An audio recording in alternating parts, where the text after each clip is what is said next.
Scammon Ridge in Greenville has now been permanently conserved thanks to the community and several Maine organizations. Katie Sharp tells us more.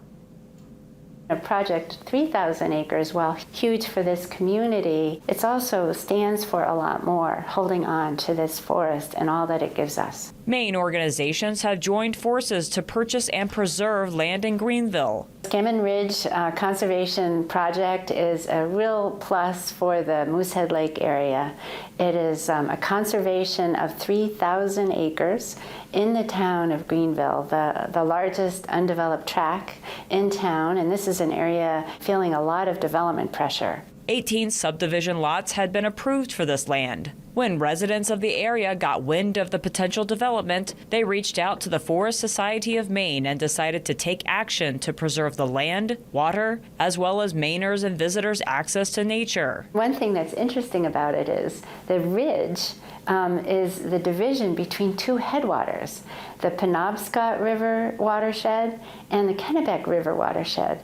So if you're standing on top of the ridge, rain on one side flows ultimately into the Kennebec River and rain on the other into the Penobscot River. The community and Friends of Wilson Pond and our group, Forest Society of Maine, we decided we're gonna hold on to that. Clean, the watersheds, the clean water. This Prong Pond here is a place where a lot of local people go with their children to catch their first fish. Stretching to protect more than the Moosehead Lake area. And this is the gateway to the North Woods. Maine's North Woods, considered 10 million acres or more, is the largest unfragmented, undeveloped region east of the Mississippi in the United States. And it's the darkest sky east of the Mississippi.